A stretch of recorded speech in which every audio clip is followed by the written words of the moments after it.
Well, I only took it on in February 2020. I checked that. I thought, what are the chances? And it was really just a sort of, we stuck up the odd photo, and I had just started trying to put up like a weekly notice board, what's happening in the church, what's happening on a Sunday, and that was it, and it was lovely, and it took about 10 minutes a week.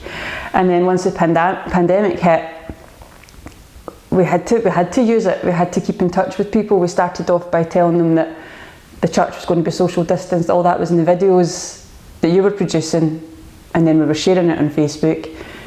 And then when everything shut down, that was a sort of lifeline for a couple of weeks until we got the WhatsApp and all the rest of it kicked in. But it basically just became a tool for connection. It let us kind of keep in touch with people. People were sending us photos, sending us videos. We did the wee COVID video series where people talked about their lockdown experiences, and it just sort of snowballed from that we tried to post every day to keep people talking to, well, not me, but each other, and it became a bit of a lifeline, I think. I think it was just...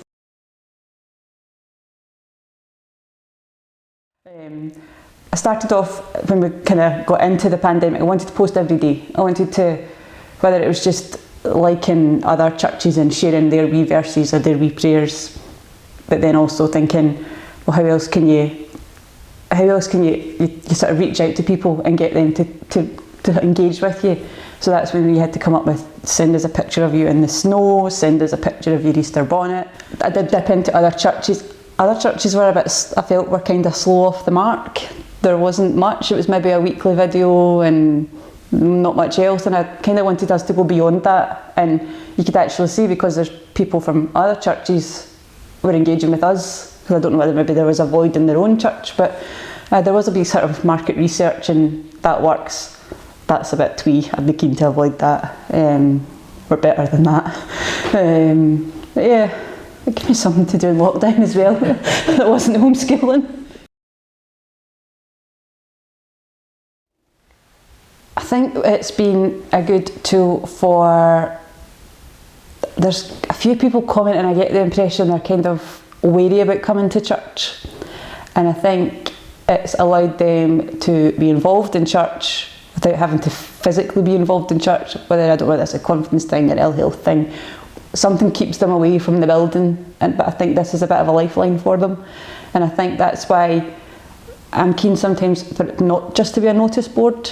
Like the Sunday service is the main sort of spiritual event, but you do need the odd prayer or reading, or I don't know, link to something else that might take it a wee bit further. I think it's a balancing act with it, I think, and I think there is a need for the notice board. This is what's happening. These are lovely pictures of the children doing the Easter trail, but also it's still a church Facebook. It's still a ministry tool, and I think that's the sort of line we're walking with it.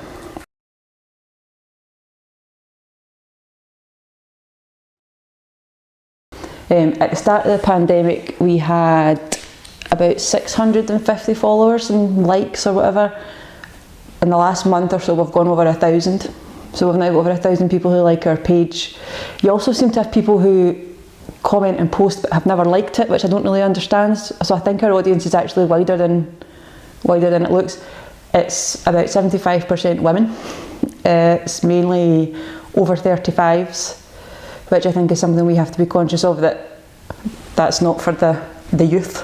I think that's a TikTok thing. I don't really know how to work that, so that's maybe one for the teens. But we're also, it's not just Motherwell, there's Wishaw, Larkhall, the sort of wider area, and we seem to have people in Ghana, which I don't know how that connection came about, but they do occasionally comment. And it is the same ones. I don't think it's anything untoward. A few in America, a few in, I think it was South Africa. So it's a strange one. I don't really know how they come across us, but they do.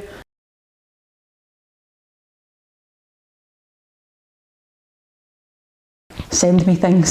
Send me intimations, send me photos, send me upcoming events, send me anything that you think people would be interested in. I think we also have to stop assuming that people know what we're talking about.